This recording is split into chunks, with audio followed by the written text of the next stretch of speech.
بسم الله الرحمن الرحيم والصلاة والسلام على أشرف المرسلين سيدنا محمد وعلى آله وصحبه ومن تبعه بإحسان إلى يوم الدين. اللهم لا علم لنا إلا ما علمتنا إنك أنت العليم الحكيم. رب اشرح لي صدري ويسر لي أمري واحلل عقدة من لساني يفقه قولي. Oh Allah, grant me sincerity on that day, grant me, even if temporary, eloquence and clarity and ability to show your servants how great is Islam and how great is the Prophet ﷺ, and don't make my tension or my language or the British context and the security and all these ideas be an impediment towards transforming the words that are in my heart to their heart, rather than from my mouth to your ears. Oh Allah, grant us sincerity and grant us success and blessing, and create, despite the air conditioning, an air of warmth and love between us during these couple of days. I am happy to see you all, as always, and I am more happy to see new faces, and I am happy to see familiar faces. I am even more happier to see brothers at that large, significant number. And happy to hear babies as well. And I'm saying this because the stereotype is that, as one brother told me, if you want lots of sisters to attend, do a talk on marriage or a talk on children. I think you broke this stereotype. You broke the rule. And if anything, I'm very glad. I'm extremely glad, because I'm a brother and I want all the brothers to be educated about parenting and about how Rasulullah dealt with children. And because, if anything, I think it shows this mutual feeling of responsibility and duty. We are not here coming to be entertained. We are coming here to learn with the entertainment, but the main thing is the education and the benefit. So this is one thing, and I'm glad actually to see people that I knew when I was young and when they were bachelors, and I see them now either engaged or married, or now they are fathers and mothers. I'm extremely glad. And if anything, it shows that you are getting old, which is not always a pleasant feeling. But who knows? Maybe those children, maybe the sisters that are pregnant, or the sisters that are having their babies with them, maybe those people. And I think that those people should one day be, instead of me, in my place. Better English, better understanding of the culture, etc., etc. The knowledge is not a problem. Just go 2 years and learn Arabic and have access to the books. But it's the mind, it's the intelligence, it's the sincerity. And this is you can have, and this is you should have, and this is you will have, inshallah. Okay, why are we here? Okay, immediately, we are not here to attend a parenting course. I have nothing to do with parenting. If my wife was here, she will become crazy hearing this. I have nothing to do with parenting in the sense that I don't know much about counseling. I don't know much about if you are worried that your child might become addicted to drugs, etc. I can't help in that. I am a political historian. I know much about seerah and history, but not much about psychology. I'm not a psychiatrist, etc., etc. I'm not even a cyclist, if that was a Freudian slip. So why are we here? I said why we are not here, just to dispel any misunderstanding. And the last thing I want you is to be disappointed, meaning that you come and say, I want my money back. Don't come to me, go to Sami. I'm saying this because I gave the 4 great Imams, and at the outset it says the brochure and the poster that this is going to explore the social dimension of the 4 Imams. Has nothing to do about fiqh, this. And at the end of the second day, I was exhausted. I thought I did a tremendous job. I had this senior brother coming to me. I said, really, brother, your talk was good, but I'm really disappointed, because I expected to get out of this course all the usul al-fiqh and masalih mursala and istihsan, etc. People, it seems that they have been addicted to repetition. They want to hear what they have heard before, and they are not ready yet to But alhamdulillah, with the 4 great Imams, with Bukhari, with the help of others, we try to explore a virgin land, new dimension in our heritage, the social, the human dimension. And this brings me to something that is close to my heart, and it's not crystallized in my head at the moment, but maybe we meet after a couple of years, and maybe then it will be more developed. But really, and I said it to some of my friends, and some of them did not accept what I said. I said to them, look at how the seerah is being written. Today, pick any book in seerah. And the main headings, and I have no problem with that. I'm not criticizing that. But just question that. Question, why is it like this? And is there anything sacred about it? And should it continue to be like that? And by the way, you will find it relevant to the bombings and the sort of culture that is emerging. I hope it's not a culture or anything like this. But anyway, the manifestations of what's going on. Seerah Nabawiyya, Rasul Sallam before Ba'tha, before he became a prophet, and then the Meccan period, and the torture of the Sahaba, etc., and then Medina. And then straight away, yes, a couple of years, it's the Battle of Badr. And then another couple of years, it's the Battle of Uhud. And then you see it in the Seerah. For someone like myself and someone who is mature enough like yourself, I'm sure you will get the seerah, etc., that Rasulullah lived for 23 years, etc.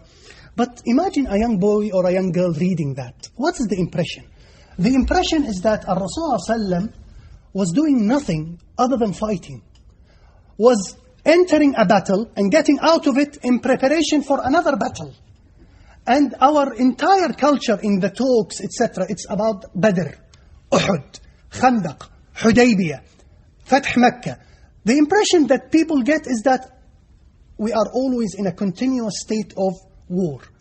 Now, I would like to say that this is not necessarily the seerah of Rasul Sallallahu Alaihi Wasallam, but this is the military seerah. In fact, in Arabic, it's called al-maghazi, coming from ghazwa. So maghazi, yes, the historians say that maghazi is the seerah, but maghazi is the plural for ghazwa, which means battle, which means a military campaign.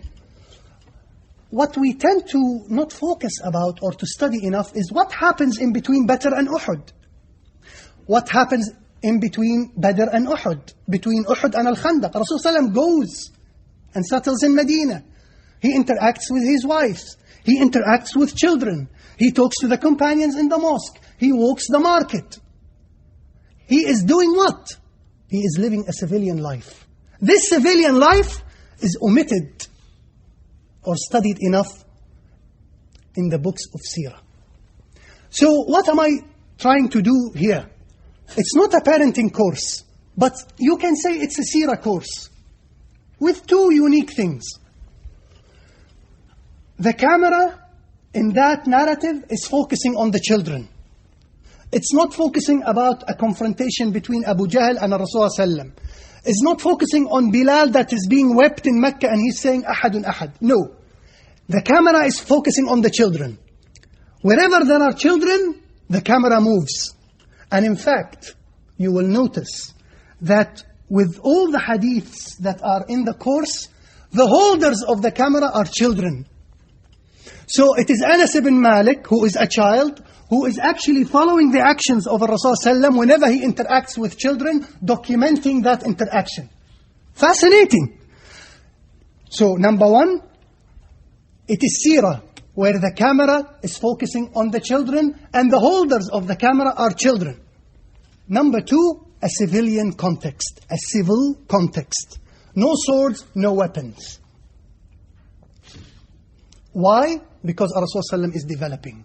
And when you develop, you will not be able to develop through a sword, guns, or explosives. To develop, you need to sit down in moments of peace and talk and educate and construct and instruct and reform and rectify. How can we know each other if we are fighting each other? What's your name, brother? Bam, kill. No, you can't do that. Ta'arafu means we have to have a state of peace. Sit in a coffee shop, walk together, etc., etc. Shu'uban wa qaba'il, that means for the non-Muslims. So it's not about parenting, it's about seerah, focusing on the children. And I hope that I am with the grace of Allah subhanahu wa ta'ala, setting a precedence. In what? Well, at least in providing this material in an audio form in English. I don't claim that I'm original in that. These are from the books that are available in Arabic and perhaps in the future available in English. But I thought that today's generation, the listeners of Virgin and CDs and etc., we need to go to them rather than grab their... Well, unless you do a book like Harry Potter, that's something else. But unfortunately, we don't have fascinating writers yet, so we have to rely on the audio. But the future is bright. The future is bright.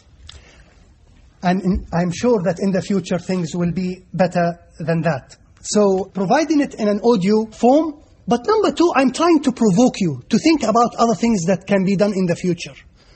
Have you thought of the possibility of us or you or anyone doing a course on how did Rasul ﷺ go? How did Rasul ﷺ live his teenage life? Have you thought about this? When he was 12, 13, 14, 16, did he used to smoke when he was teenage? How was his relations with girls? Did you ask these questions? Sexual desires, etc., etc. Okay, this is one dimension. Rasul ﷺ, the teenager. Have you thought about the social problems that were at the time of Rasul ﷺ? Have you thought about addicts? Not drug addicts, alcoholics. Are you aware that there were alcoholics at the time of Prophet Muhammad ﷺ? Are you aware that there was a companion that was lashed many, many times for drinking? He was alcoholic. Are you aware that there was a companion in the battlefield that was drinking but fighting fiercely, and the leader exempted him and did not punish him because he's in a state of a war and you cannot apply Islamic rules outside Islamic. But he was alcoholic without going into the fiqh. I'm saying alcoholic, not drinking in parties and occasionally, no. People that were addicts and being lashed because they are drinking in public. They cannot control themselves other than to drink in public. Have you thought about husbands and wives, companions that divorced? Both of them are pious and everything, but they were fighting each other. Zayd ibn Haritha that divorced Zaynab bin Jah. Have you thought about this? Have you thought about companions that were extremely poor and begging and have no place to sleep other than in the mosque or in the streets, and Rasulullah trying to encourage one of them to find a job? They were homeless at that time. Have you thought about these kind of... Have you thought of contemporizing Islam? That's what I'm trying to say. And contemporize the sort of problems. You see, brothers and sisters, there is a duality. We tend to be unconsciously secular because we have this duality between the modern and the pre-modern, the modern and the classic, the ideal, Rasulullah and the modern, Loughborough, Leicester, Nottingham, bombings, these kind of things. And in between this duality, there is a confused generation that is growing up, getting married and growing beard and wearing hijab, but continuing to be confused, easy to recruit and easy to, born to kill, basically, have the ability to kill. Have you thought about these kind of... Have you thought about Rasulullah getting married? How did he get engaged? How did he propose? How did he see the girl? Did he like her or not? What were his conditions for marrying this girl? And another that proposed to him and he said no. 9 wives. With every wife there is a story. I'm not talking just about biographies of the mothers of the believers. No. I'm talking about man and women, Rasulullah and the women, and how they interacted with each other. How did Rasulullah deal with his wife when she became pregnant? Have we ever thought about what did Rasulullah do exactly inside the house? Did he do the hoovering? Did he clean the shoes? What did he do, for example, if he came home and did not find lunch ready? Did he clean the dishes? I'm asking. I don't have immediate answers. Although I know that once he came, entered the house and said, any food? They said no. And he said, okay, I'm fasting. Okay, no fight, nothing. I'm fasting. I'm sure that if we think about Islam in this kind of way, Islam will then become more relevant to people living not in a state of war, but in a state of peace. Not in the battlefield, but in a civil society. Do you understand what I'm getting at? I am saying we have to make the seerah extremely relevant to us. And because we are not living in a state of war, focusing on the battles alone is not appropriate, is lacking. It's insufficient. I'm not saying we should disregard it, because within battles there were ethics and morals that we have to learn during peace and during war. But what I'm saying is that we will have a lot more to benefit if we focus on the gaps between the battles. This is one idea. But there are other ideas. There are other aims and objectives. To introduce a new dimension to the seerah or the life of the Prophet Muhammad ﷺ, which I said and explained now. Another aim is to introduce parents and potential parents to a wide range of ways and methods that the Prophet ﷺ employed with children to raise them properly and deal with their challenges. I was hesitant of telling you this, but because we love each other and we hope that we will get to know each other, I was hesitant because I don't think it's appropriate to talk about yourself a lot. But if there was any experience that I might share with you, it's the following. One of the things is that when I was about to get married, I went to the bookshops and bought all the books on marriage. All the books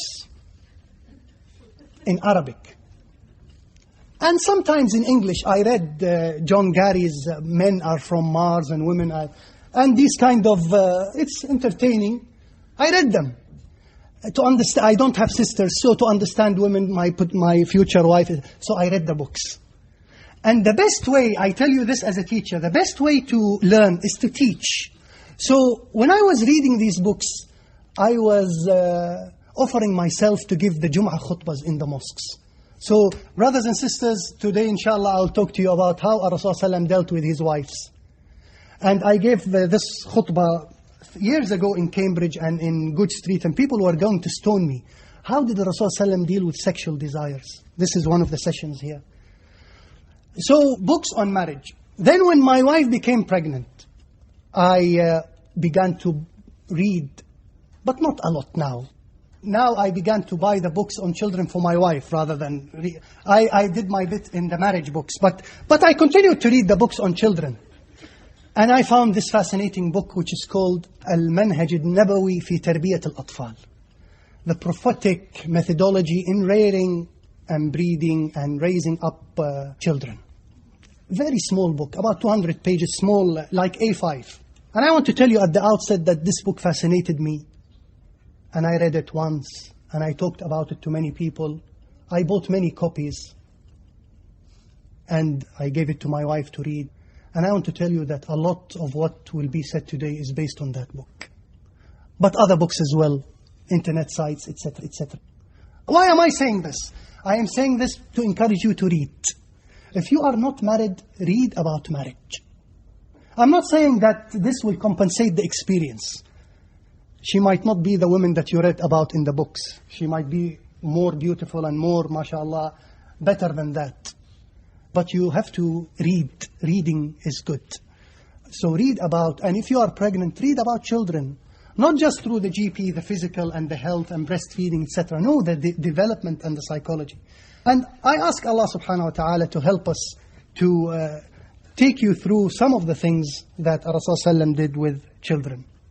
I will treat children as blocks, their personality as blocks. And Rasulullah was building, the builder was building the blocks.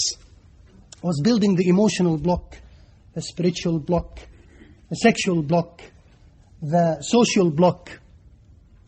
And that's why I don't think that these children were confused. And in the final session, we will see those children when they grown up, when they became adults, when they became fathers, when they became grandfathers. Incidentally, I want to tell you something that is a defect or a weak point, a point of weakness in that course. And I must admit this as an academic. In PhD theses, they say to us in the Viva, identify points of weakness. And I'm honest in that. Actually, a point of weakness in the entire course is that there isn't too much focus on girls, female children, that is. But I will put this to the challenge to you as sisters and as brothers. We need to know about Aisha when she was young. Do you know that Aisha, when Rasulullah died, she was only 18? Teenager. Asma, her sister, and Fatima, and other. I focused on the boys. Lack of resources, nothing to do with sexism or gender preferences, etc. With all respect to our female children, they are our mothers, sisters, and wives.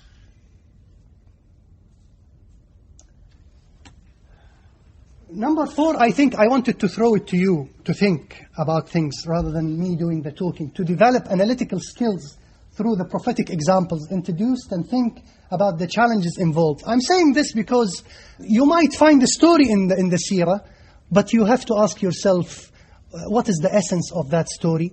What changes in what could be a constant and a variable? What could be a changeable number and a constant? Do I have to apply it like it is, or I take the essence and in the modern age? These are the sort of questions that I put forward to you. And this is what I want you to develop throughout this course. This is your active and proactive role in the course. And my favorite thing as well, as a historian, as someone who's fascinated with biographies, I want to at least introduce you to those children. Familiarize you with those children. And you know, by the way, a lot of them. Hassan, Hussein, Anas ibn Malik, Abdullah ibn Umar, Ali ibn Abi. You know most of them. But you know them as great companions. You don't know them when they were children. You don't know them. So I'm going to introduce this dimension in their life to you, to humanize them, and to make them more familiar and more beloved to you, so that you can relate to them. And when you deal with your child, you say, "Oh, Ali ibn Abi Talib, may Allah have mercy on you." You remind me of that child, or that child reminds me of you on that event or in that incident. So these are the sort of aims that I hope this course will tackle. How am I going to approach this topic? Well, actually, I thought, like Harry Potter again, to make it like a narrative.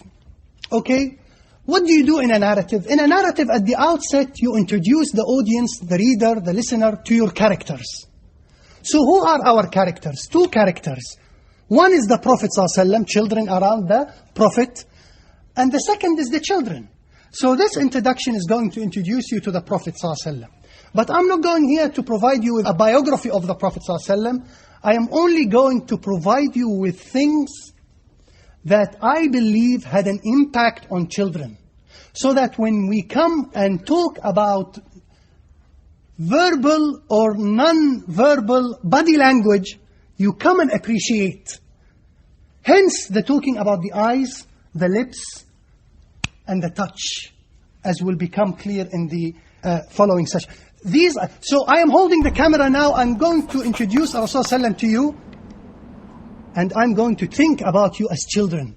So what are the things that children will be fascinated with to know about the Prophet ﷺ? Okay, let's be fair and begin with the name. The name is very long. But why don't you memorize it and think about memorize it? Muhammad ibn Abdullah, ibn Abdul Muttalib, ibn Hesham, ibn Abd Manaf, ibn Qusay, ibn Kilab, ibn Murrah, ibn Ka'b, ibn Lu'ay, ibn Ghalib, ibn Fahr. Imagine, brothers and sisters, when you meet Rasulullah inshallah in Jannah, and say, Ya Rasulullah, by the way, I know you by name, not just Muhammad. I know you till your grandfather. What sort of relationship will happen between you and him? He was born in 570 AC. He was made prophet and messenger at the age of 40. He remained in Mecca for 13 years. So from the age of 40 as prophet till 53. And then he remained in Medina for 10 years, from 53 till 63. Why is this significant? So that when I mention to you an encounter between a child in Mecca and Rasulullah, you know that Rasulullah was in his 40s and 50s. And then you can imagine what would be the situation where a 10-year-old boy is talking to someone who's 50. Or in Medina, when he is 53 to 63, when someone like Anas is speaking to Rasulullah, you can imagine a 10-year-old now speaking to someone who's 60. So we spoke about the name. We spoke about the date of birth. And the significance of the age. Let's talk about his appearance. And again, his appearance are in At-Tirmidhi. I'm not going to give you an exhaustive list, and Tirmidhi is translated into English. But I'm going to identify these things which are fascinating to children. What is fascinating to a child? The face. Have you ever come across a child that when he looks at a face he cries, and when he looks at another face he smiles, he or she? But of course, out of familiarity. Maybe the face has got something to do with it. Maybe when the face is comfortable to look at, the baby smiles. In children terms, the face of Rasulullah was comfortable to look at. It was gentle to look at. What is the proof? The proof is the hadith that is narrated by Al-Barra ibn Azib, where he was approached by a non-companion who never saw Rasulullah, and he's asking that companion and saying, أَكَانَ وَجْهُ الرَّسُولِ صَلَّى اللَّهُ عَلَيْهِ وَسَلَّمْ مِثْلَ السَّيْفِ? Was the face of Prophet Muhammad ﷺ like the sword, sharp, wanting to cut things? He said no. No, he was like the moon. Now imagine a child looks at the moon. Is it like looking at a sword, or a bomb, or an explosive, or a gun, or a kitchen knife even? No, of course not. So he was comfortable to look at. In fact, let me tell you, brothers and sisters, that the face with no expression, with no verbal expression, was so effective and so powerful that it converted people. Think about a Jew, a rabbi. In fact, he was a rabbi, Abdullah bin Salam. Abdullah bin Salam, he said, I looked at the face of Prophet Muhammad ﷺ, فَعَلِمْتُ أَنَّ وَجْهَهُ وَجْهَ صَادِقٍ وعرفت في وجهه أنه ليس بكذاب فآمنت به. Look, a rabbi, he says, I looked at the face of Rasulullah sallam, and I immediately, as a wise person who have seen millions of faces, this is not a face of a gang member. This is not a face of a serial killer. This is not a face of a child abuser. I'm saying this because there will be lots of kissing children and lots of... but what I want to say is that this is not the face of a serial killer, of a murderer, of someone who's hungry for blood. This is a face of a trustworthy person, someone who doesn't know even how to lie, even if he wanted to lie. فَآمَنْتُ بِهِ, and I believed in him, and that was enough evidence for me to believe it. Now, this is a rabbi. Now imagine a child. Won't he smile when he look at Rasulullah? The hair of Rasulullah, and I could talk about the hair in his chest and the beard, etc. But again, I'm talking about facial expressions and the things that are appearing to the child. The child looks at the hair of Prophet Muhammad and sees a nice hair, clean hair, black hair. Even at the age of 60? Even at the age of 60.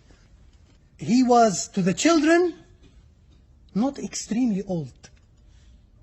Not a grandfather. Someone who's approachable. Someone that can play with us. Someone who can joke with us. Yet there is an element of respect. A father figure. Of course, a prophet figure. But a father. I'm trying to humanize now. I'm not trying to say that he's the messenger, he's the prophet. To a child, you cannot ration that. He receives the revelation, he's the prophet. This is when you grow up a little bit. But a child in his 6, 7, 8, 9, 10 years, how does he see the prophet? This is what I'm interested in. Now the eyes. There is a color contrast. The black is black, blacker than black, and whiter than white. And that's it.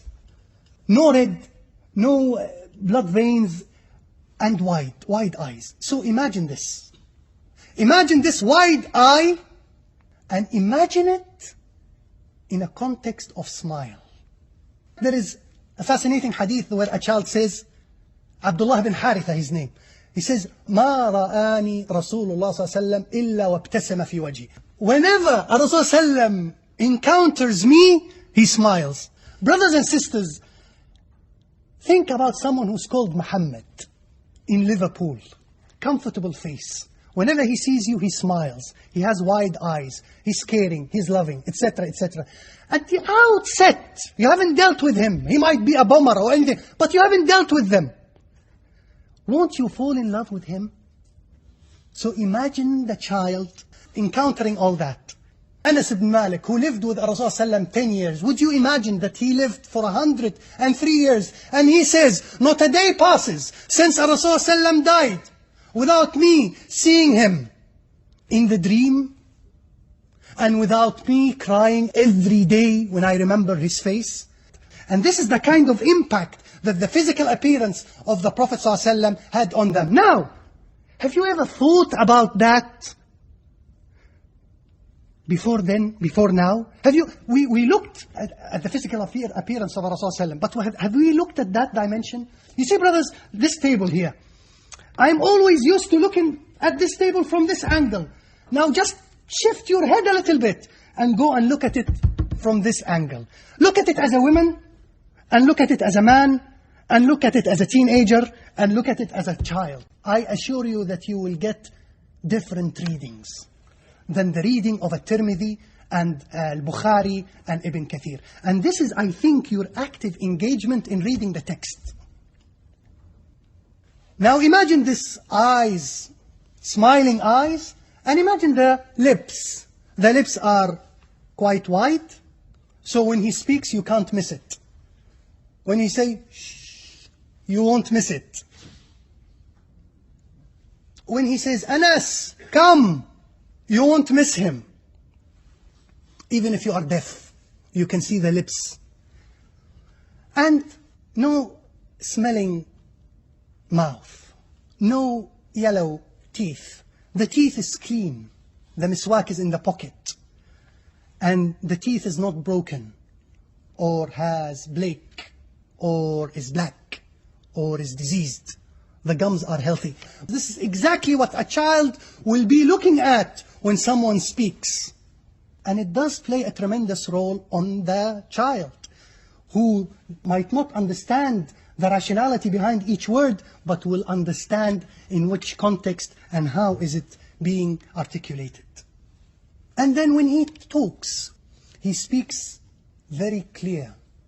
He doesn't cough while he's speaking. You don't have to say to him, raise your voice or lower it. He speaks at your tone. And he tunes his voice in accordance to you. Not just voice-wise, but even content-wise. He looks at your age. He looks at your gender. He looks at your educational background. And he reacts and acts and advises accordingly. And that's why you have lots of companions asking the same question but receiving various answers according to the character of the personality. He speaks very visibly and very clearly, so much so that Aisha radiallahu anha says that the listener will memorize what he says. So each listener actually turns into a tape recorder, because he's speaking very slowly. Not slowly to bore you or to turn you to sleep. No, slowly for you to absorb. And sometimes, as Anas ibn Malik says, he repeats what he says 3 times. Not always, but 3 times. And I can imagine that maybe he repeats 3 times for children. Maybe. Because children needs repetition. We spoke about the physical. Just the physical. Now imagine with all this beauty, he touches you. He touches you on your hand by shaking your hand. He puts his hand on the cheek of the child or the head of the child. Imagine it, and Anas ibn Malik, the child who's holding the camera, helps you to imagine.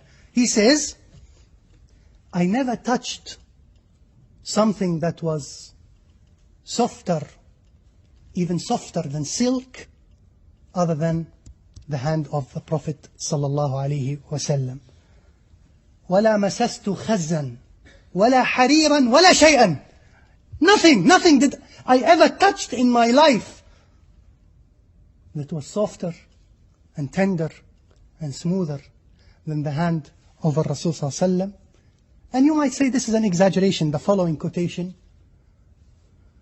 وَلَا شَمَمْتُ مِسْكًا قَطْ. You go to all the good stores and go to all the perfumes for women and all the perfumes for men, fragrances, etc. According to Anas, and you might call it an exaggeration, but he doesn't lie. He says, I never smelled a fragrance that was more beautiful than the sweat of Rasulullah. So I would not imagine that Rasulullah would use a deodorant. The misk is coming from his. What about the behavioral? Imagine he smiles, he touches, he looks at you, eye contact, he speaks to you, etc., etc. But with all that, he's merciful. He doesn't reproach you. He doesn't shout at you. He doesn't beat you up. He doesn't say to his companions, go and beat him up. He doesn't have bodyguards. You don't, when you see him, feel threatened. He doesn't have to be a policeman for you to feel that you are safe. When you see him, you feel he is safe, even without a particular uniform. This is Rasul Sallallahu Alaihi Wasallam. Now you as an adult, you will feel safe. What about children? What about children? Seeing that comfortable face, like the moon, behaving with them in mercy. There is, brothers and sisters, a hadith that we come across it a lot. But just let me give a twist to the reading, a new twist to it. When Rasulullah ﷺ was asked by Aisha, what was the most difficult time that you have encountered throughout your life? Was it the Battle of Uhud? For obvious reasons, his teeth were broken and he fell into that hole, and it was rumored that he was killed. It was a terrible day, the Battle of Uhud. So to Aisha, who has witnessed and who was at that time the wife of Rasulullah, she don't have a perception of the Mecca period. She was still too young. He said, no, ya Aisha, it wasn't in Medina. My most terrible time, it was in Mecca. When I went to At-Ta'if, looking for an alternative place before I came to Medina, I was stoned by the people when they rejected me. So much so that my feet were bleeding, and the historians say that, and you know this, when someone bleeds, the slipper or the shoes or the socks sticks into the skin of the feet, and they say that the slippers were sticking into the feet of Rasulullah, and blood was flowing all over, and Zayd ibn Haritha was with him protecting and cleaning. And imagine if you were there.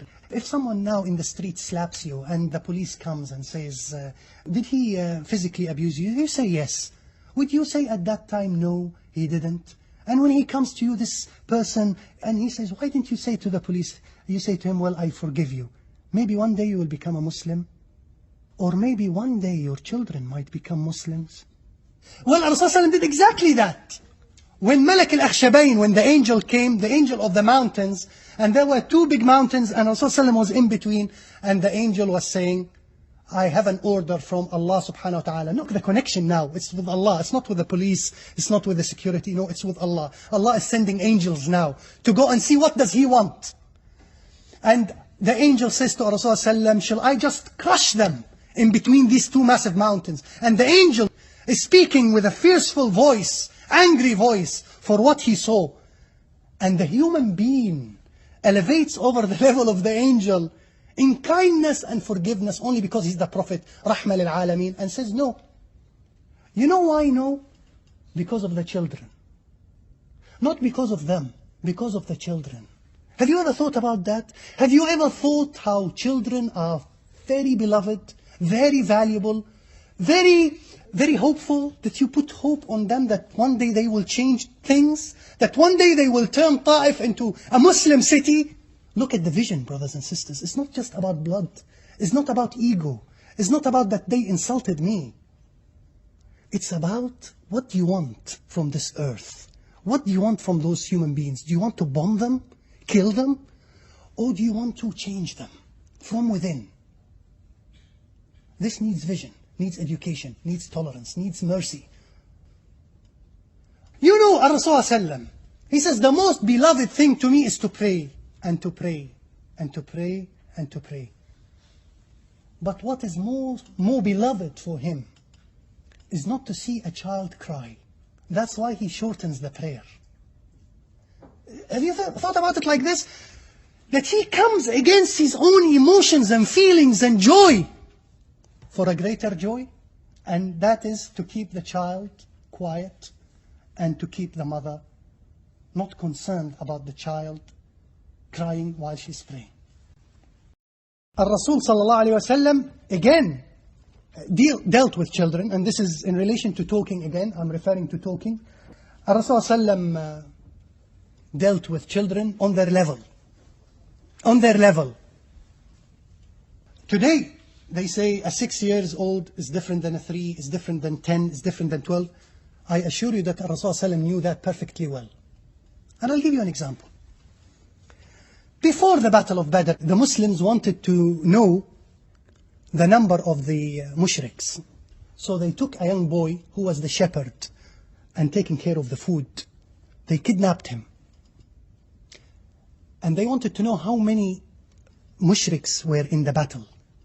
So they took someone from the army, but they took a child, they took a young boy.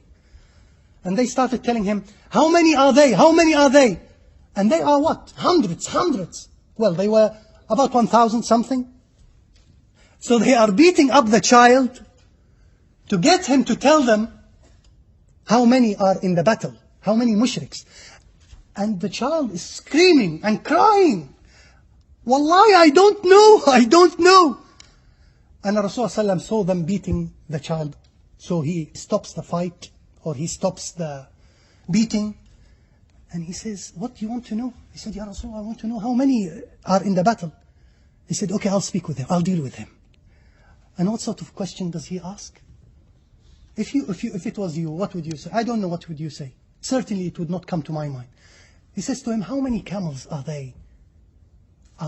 in the battle? How many camels? I'm imagining the Sahaba looking and saying, we are thinking about mushriks, not camels. But Rasulullah is saying, how many camels are there? Immediately the boy, without beating, he said, between 9 and 10. So Rasulullah immediately said, they are between 900 and 1,000. Each camel is consumed by 100 people. And those are Arabs, and they know that. So he got the answer, but through a different question that is appropriate with the mentality of the questioned. Camels are easy to count because they are big. And they are easy to count because they are few. They are 9 or 10. They are not 500. And they are not ants. So they are camels and they are a few. But the question is right. The beating is wrong. So when you ask your child, do you smoke or not, ask the right question. Maybe he will answer and say, yes, I do.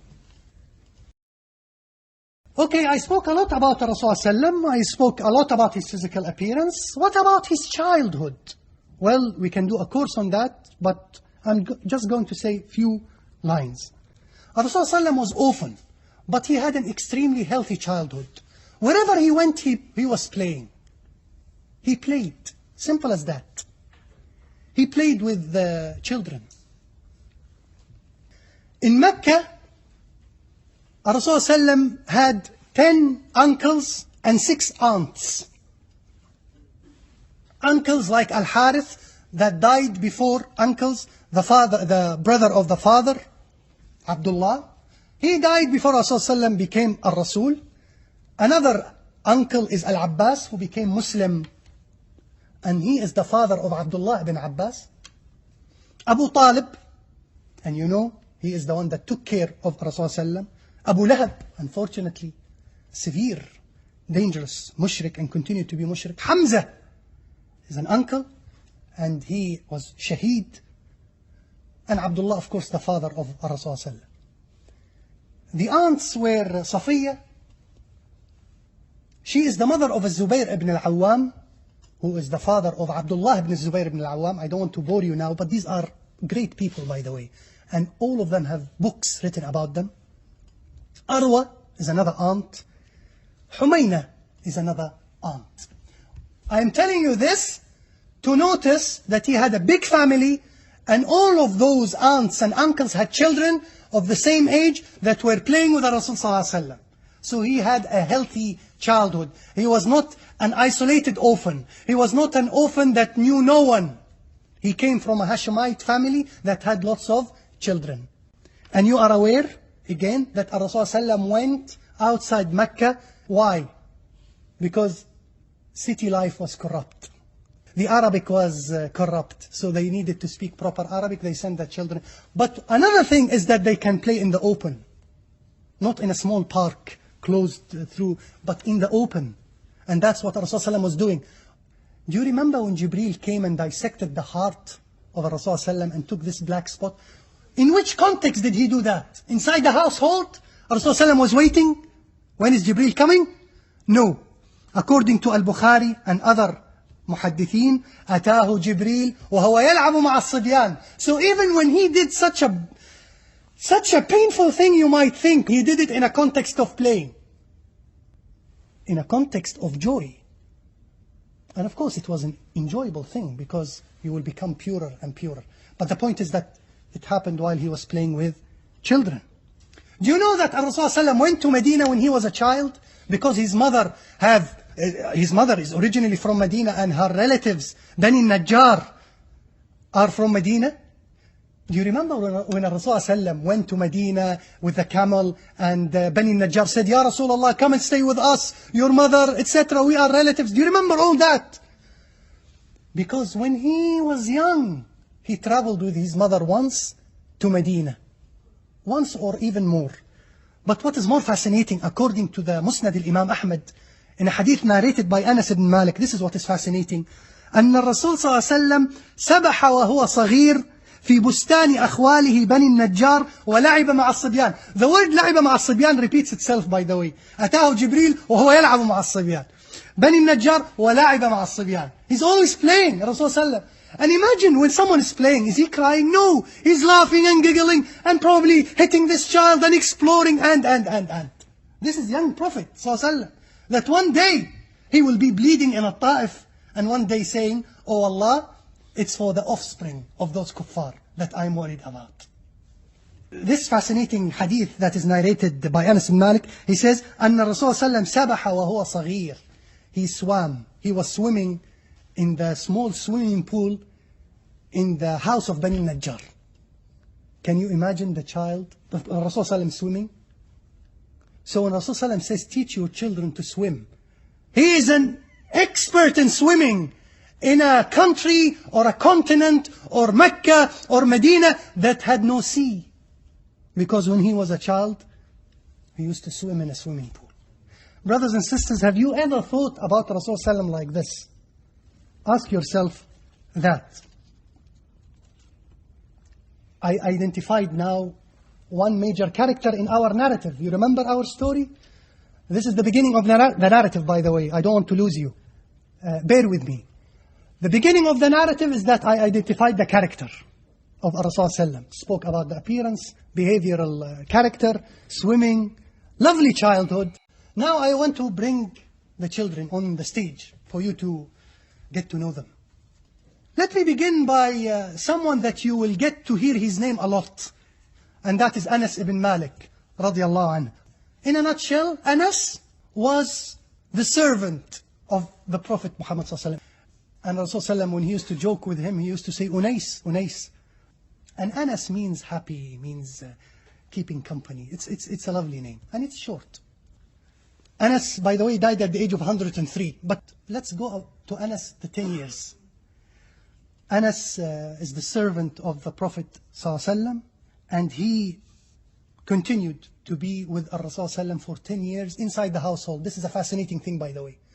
I'm talking about a child who was continuously in the house, who saw the wives of Rasul ﷺ, who can answer a lot of the questions that we've been asking. Anas, did Rasul ﷺ used to clean the dishes? No, it was me sometimes. Sometimes he would help. Anas, go and buy me something from the shop. Anas was instructed. So Anas knew everything. When Rasul ﷺ died, Anas was 20 years old. So Anas knew Rasul ﷺ when he was 10. Bear in mind that Anas was in Medina only. So whenever we speak about Mecca, there is no Anas. Another hero in our narrative to introduce the characters is Al-Hasan ibn Ali. He had a 1 year younger than him brother who is called Al-Hussein. Al-Hasan was born 3 years before Rasul sallallahu alaihi wasallam migrated to Medina. So that tells you that Ali ibn Abi Talib married his mother, the mother of Hassan, i.e. married Fatima at such a young age. And Fatima and Ali were young. They grow with each other. And the more shared experience there are, the stronger the bond. Sadly, Hassan died when he was 46, so quite a young age. And Al-Hassan, when he was born, Rasulullah was at that time 56. Whenever you see Rasulullah playing with Al-Hassan, it is someone who's at the age of 2 being played with by someone at the age of 56 and 57 and 58, 59. Al-Hassan ibn Ali radiallahu anhu, he looked exactly like Rasulullah. In fact, Abu Bakr as-Siddiq, he says to Ali, he looks like Rasulullah, he does not look like you. And Ali ibn Abi Talib is smiling. Pleasure, honor. They say that Al-Hassan, from his chest to the face, looks like Rasulullah, and Al-Hussein from the bottom to the feet looks like Rasulullah. Each one took half of the upper half and the lower half. And it goes beyond doubt. And Rasulullah said it many times, that, oh Allah, Al-Hassan and Al-Hussein are the most beloved to me. Another companion is Abdullah ibn Abbas. Abdullah ibn Abbas is quite famous and you all know him. But do you know that he only encountered the Prophet ﷺ for 2.5 years? This is because Al-Abbas, his father, became Muslim and he only migrated to Medina when Mecca was conquered. So he migrated to Medina, Al-Abbas, that is, quite old. The uncle of Rasulullah that I mentioned his name. Abdullah ibn Abbas was his son. When he came to Medina, he was quite young. Abdullah ibn Abbas was born 3 years before Rasulullah migrated into Medina. So how old was Rasulullah? 50. And if Rasulullah died at the age of 63, then how old was Abdullah ibn Abbas when Rasulullah died? Abdullah ibn Abbas, the one that you call a scholar, he was 13. Can you believe that? Not only that, but he wasn't like Anas. He only lived with Rasulullah for 2.5 years because he only saw the Prophet when Mecca was conquered. And soon after that, Rasulullah died. So in fact, he encountered the Prophet ﷺ exactly, if you want it in months, 30 months only. But do you know why we know him as a scholar? Because Rasulullah made a special dua for him. Allahumma faqihhu fi ad-din wa 'allimhu at-ta'wil. Oh Allah, educate him in the deen and teach him interpretation. That's why you have the tafsir of Abdullah ibn Abbas. Imagine a 13 years old boy having his own tafsir. Why? Because for these 2.5 years, that was sufficient for him to know the Quran inside out. Why? Because he was with the Prophet ﷺ most of the time. Praying with him, riding the donkey with him, joking with him. And that, if anything, tells you who Rasul ﷺ was hanging around with. If the servant was a child, and his best friend was Abdullah ibn Abbas, where is Abu Bakr? Where is Umar? Where is Uthman? Bakr, Umar and Uthman, this is the classic camera. But our camera is telling us another reading, that there were other companions, young companions, teenagers. But they were not smokers, they were not chasing girls, but they were after Rasulullah to learn the Quran and to educate it to you. Final character, and you know him very well, Abdullah ibn Umar. Abdullah ibn Umar actually is quite old. Quite old in the sense that when Rasulullah died, he was 20. He migrated to Medina when he was 10, and he remained 10 years with Rasulullah, and when Rasulullah died, he was 20. And again, 10 years were enough to make Abdullah ibn Umar the pious, the zahid, the well-known companion, not just because he was the son of Umar al-Khattab, but because he was Abdullah ibn Umar, but because he was one of the children that were blessed to accompany Rasul sallallahu alayhi wa sallam.